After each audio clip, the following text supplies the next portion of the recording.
Le monde extérieur n'était qu'une terre désolée. La radiation empoisonnait l'air et l'eau. Les vestiges de l'humanité s'entassèrent derrière un mur colossal, un monolithe d'acier et de béton.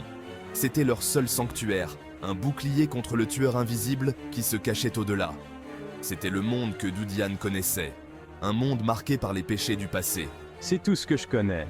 Ramasser des déchets dans un monde qui a à peine souvenir de sa propre histoire. Dudiane, un jeune récupérateur, passait ses journées à s'aventurer dans le désert. Il cherchait des débris, tout ce qui avait de la valeur dans les ruines d'une époque révolue. La vie hors du mur était rude, une lutte constante pour la survie. Mais c'était tout ce qu'il connaissait. Chaque jour, Dudian retournait à la porte lourdement gardée du mur. C'était une routine qu'il connaissait trop bien, une marche quotidienne qui symbolisait à la fois la survie et le désespoir. Chaque pas qu'il faisait vers cette porte était un rappel de la dure réalité de sa vie de scavenger. C'était le seul point d'entrée, un symbole d'espoir et d'oppression à la fois. Derrière cette porte se trouvait la promesse d'une vie meilleure, mais aussi le risque constant de rejet et de danger. Pour Dudian, cette porte représentait un seuil entre deux mondes, l'un de misère et l'autre de possibilités incertaines. Les gardes, vêtus des robes blanches de la Sainte Église, scrutaient chaque artefact qu'ils transportaient. Leur inspection minutieuse était à la fois une mesure de sécurité et un rituel sacré. Chaque objet était examiné avec une attention presque religieuse, comme s'il pouvait contenir des secrets du passé ou des dangers cachés. Ils avaient le visage sévère, les yeux durcis par des années de vigilance. Leur regard perçant semblait capable de voir à travers les mensonges et les dissimulations. Pour Dudiane, ses yeux représentaient une barrière impénétrable, un jugement silencieux mais implacable. Ils détenaient le pouvoir de vie ou de mort sur ceux qui s'aventuraient au-delà du mur. Leur autorité était absolue, et une seule erreur pouvait coûter la vie à un scavenger. Pour Dudiane, chaque rencontre avec ses gardes était un test de courage et de chance. Avance, garçon. Voyons ce que tu as trouvé. Les mots du garde étaient à la fois une invitation et un défi. Un rappel que chaque trouvaille devait être justifiée. Dudiane déglutit nerveusement, sa main tremblant légèrement alors qu'il présentait ses maigres trouvailles. Chaque objet qu'il sortait de son sac était un morceau de son espoir, une preuve de son travail acharné et de sa détermination à survivre. Quelques outils rouillés, un miroir fissuré et une poignée d'étranges boules bleues foncées qu'il avait trouvées logées dans la cage thoracique d'un animal mort depuis longtemps. Ces objets, bien que modestes, représentaient des heures de recherche et de danger. Les gardes jetèrent à peine un coup d'œil aux outils et au miroir, mais les boules bleues les firent s'arrêter. Leur intérêt soudain pour ces objets inhabituels fit monter l'angoisse de Dudiane. Il savait que ces boules pouvaient être sa chance de prouver sa valeur, ou la cause de sa perte. Que sont ces choses? Je ne sais pas. Je les ai trouvées à l'intérieur d'un mort. Le garde rugit. Il prit l'une des boules et la fit tourner dans sa main gantée. Ses yeux se plissèrent. Il faut les examiner. Attends ici. Dudiane resta figé, l'esprit en ébullition. Il avait un mauvais pressentiment. Il avait entendu des murmures parmi les récupérateurs, des rumeurs d'artefacts étranges qui attiraient une attention non désirée. Des artefacts qui pouvaient mener à l'emprisonnement, ou pire. Le garde revint avec un homme en longue robe noire, le visage masqué par une capuche. L'atmosphère était lourde de tension. Chaque mouvement semblait peser une tonne. Le silence était seulement brisé par le bruit des pas résonnant sur le sol de pierre. L'homme examina les boules bleues, les sourcils froncés par la concentration. Ses mains tremblaient légèrement alors qu'il manipulait les objets, cherchant des signes de contamination. Chaque boule semblait raconter une histoire de désespoir et de survie. Après ce qui sembla être une éternité, il leva les yeux vers Dudian, ses yeux froids comme de la glace. Le regard qu'il lui lança était perçant, comme s'il pouvait voir à travers son âme. Dudiane sentit un frisson lui parcourir l'échine. Elles sont contaminées. Elles doivent être purifiées. Sa voix était ferme, sans la moindre trace de doute. Il n'y avait pas de place pour la négociation ou la pitié dans ce monde impitoyable. Dudiane regarda avec horreur les gardes l'emmener, ses protestations résonnant dans le chaos de la porte. Il se débattait, mais ses efforts étaient vains. Les gardes étaient implacables, leur visage impassible. Il fut jeté dans une cage, dépouillé de ses biens et soumis à un processus exténuant de décontamination. Les murs de la cage étaient froids et humides, ajoutant à son désespoir. Le processus de décontamination était brutal, chaque étape plus douloureuse que la précédente. Des produits chimiques agressifs lui brûlèrent la peau et il en ressortit des heures plus tard, tremblant et faible. Ses muscles étaient endoloris, sa peau en feu. Il se sentait vidé, comme si une partie de lui avait été arrachée. Pourquoi moi? Sa voix était brisée, pleine de désespoir. Il cherchait des réponses, mais il n'y avait personne pour les lui donner. Et ainsi, la dure réalité de la survie dans ce monde post-apocalyptique continua de faire payer son tribut à Dudian. Chaque jour était une lutte, chaque moment une bataille pour rester en vie. Les ruines désolées de la civilisation passée étaient un rappel constant de ce qui avait été perdu. Section 5, au-delà du mur, une lueur d'espoir. Alors que je titubais hors de la chambre de purification, j'ai surpris une conversation entre deux gardes.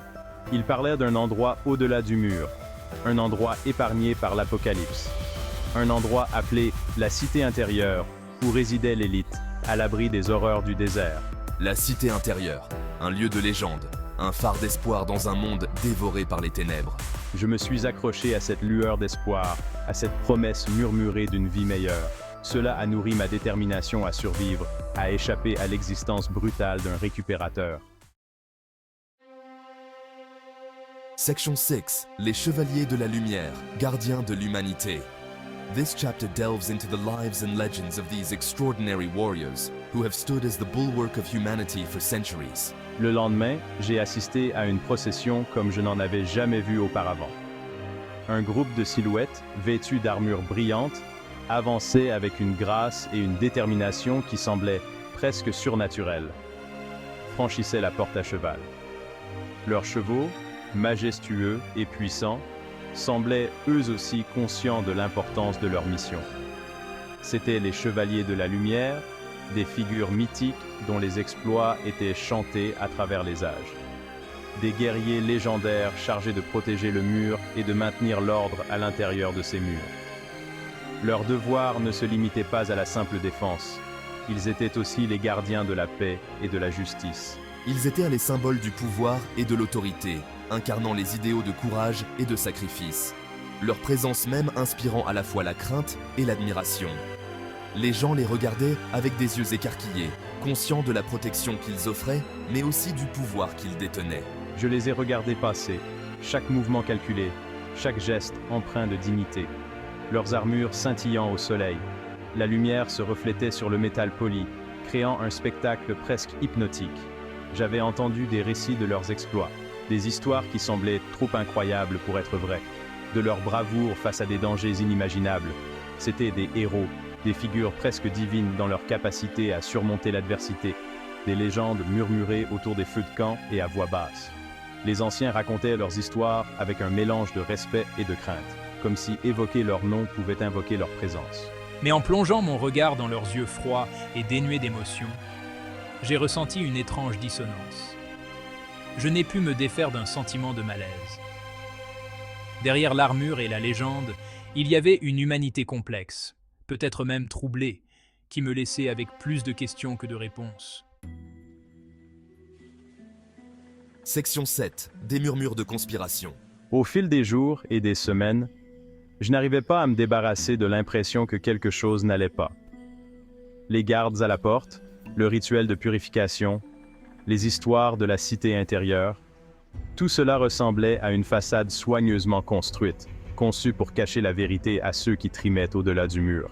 Il se mit à écouter plus attentivement les murmures des récupérateurs, les rumeurs qui circulèrent dans l'ombre. Des rumeurs d'une rébellion qui se préparait, de gens qui refusaient d'accepter l'autorité de l'Église, des gens qui croyaient que la vérité leur était cachée. Un soir, un vieux récupérateur nommé Silas prit Dudian à part. Silas s'aventurait au-delà du mur depuis plus longtemps que Dudian n'était en vie, et ses yeux reflétaient une sagesse née d'une expérience durement acquise. Le monde n'est pas ce qu'ils disent, mon garçon. L'Église, les chevaliers, la cité intérieure, tout cela n'est qu'un mensonge. Ils nous contrôlent par la peur, nous maintiennent dans l'ignorance. Dudian écouta attentivement, le cœur battant à tout rompre. Il s'en était douté, mais l'entendre dire à voix haute, voir ses soupçons confirmés, le remplit d'un mélange de terreur et d'exaltation. Silas poursuivit en parlant à Dudian d'un groupe de rebelles qui se faisaient appeler les chercheurs. Les chercheurs croyaient que la clé du salut de l'humanité ne se trouvait pas entre les murs de la cité intérieure, mais au-delà, dans les ruines de l'ancien monde. Ils étaient à la recherche d'un savoir perdu, d'un moyen de guérir la terre et de se libérer du joug de l'Église. J'ai senti une étincelle s'allumer en moi, une lueur d'espoir qui sommeillait depuis si longtemps. J'avais toujours été un survivant, mais maintenant je voyais la possibilité d'être quelque chose de plus, de me battre pour quelque chose de plus grand que moi. Sa rencontre avec Silas transforma Dudian. Il continua ses expéditions de récupération, mais il le fit désormais avec un sentiment de détermination renouvelée. Il rassembla des informations pour les chercheurs, leur transmettant tout ce qui lui semblait utile. Les risques étaient élevés, mais Dudian ne se contentait plus de survivre. Il avait goûté à l'amère vérité de son monde, et il était déterminé à se battre pour un avenir meilleur, pour une chance de reconquérir ce qui avait été perdu. Alors que Dudian naviguait dans le paysage périlleux de sa réalité, la frontière entre la vérité et la tromperie se brouillait. Le poids de la survie était plus lourd que jamais, mais l'espoir qui brillait en lui l'était tout autant. La lutte pour la liberté, pour la connaissance, ne faisait que commencer. Le monde au-delà du mur était un endroit dangereux, mais c'était aussi un monde de possibilités. Et Dudian, armé d'une nouvelle détermination, était prêt à affronter tout ce qui l'attendait.